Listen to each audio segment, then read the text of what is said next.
Okay, I'm going to demonstrate for you how to make ribbon look like it is going around something or weaving in and out of something. So I've just drawn a couple of circles with my compass. You can do it on something flat or round or whatever shape you have. So I just marked off the distance for the width that I wanted with my compass. I painted the color that I wanted, which I base coated these little stripes in Blue Harbor. Now I'm shading on each side with a mix of Admiral Blue and Lamp Black. And I want to repeat that float on each one.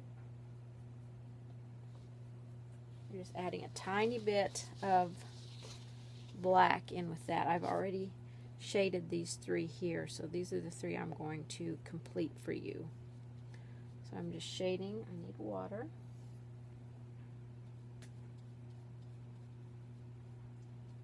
And you can have your mop brush handy to soften that. I use my mop brush a lot when I'm floating.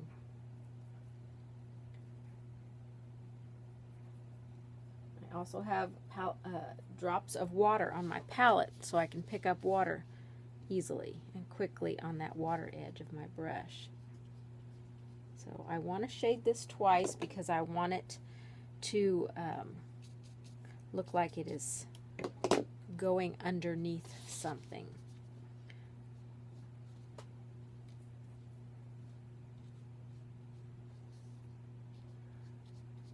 I'm using my phone camera because my video camera today, I had to take it in to be worked on. It stopped letting me transfer stuff to my computer, so it's got an internal issue that will have to be looked at. So now I want to create a highlight on these, and to do that I'm going to take white on one corner of my brush. I've got my paint out here. I'm going to take white, a little bit of white, and just a tiny bit of that base color blue. I've got too much water on my palette here. I sprayed it because my paints were starting to dry out.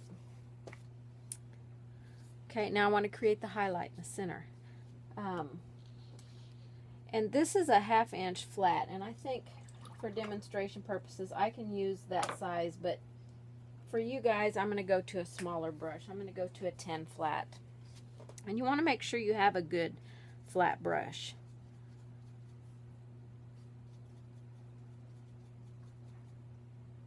A little bit lighter. That's a little too dark. We'll do this 2 times. We're going to do a back-to-back float on each one of these sections.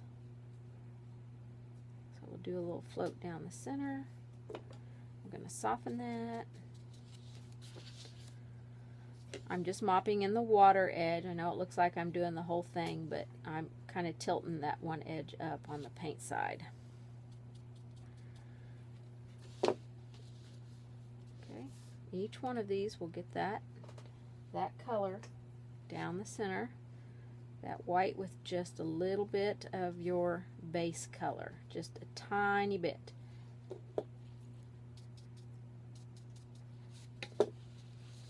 So you can see that one's already, when it's dry, it's already faded down in there quite a bit. That's what you want it to do. Fade back in there just a little bit, because we're going to come back and highlight it one more time.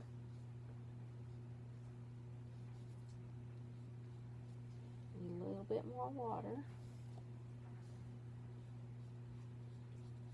Still need water. See, my edges was so dry, it did not want to come off of my brush. The paint didn't want to come off my brush.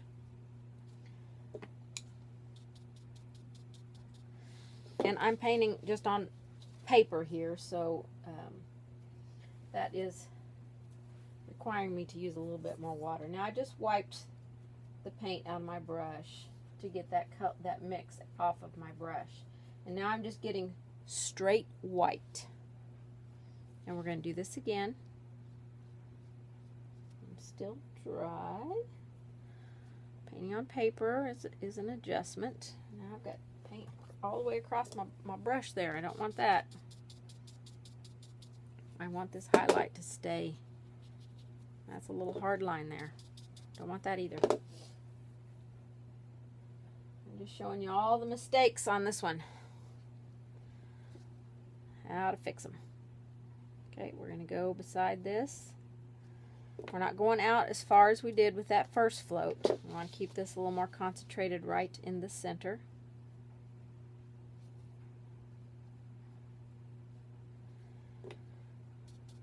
Back to back. That means that they are side by side, but they don't overlap.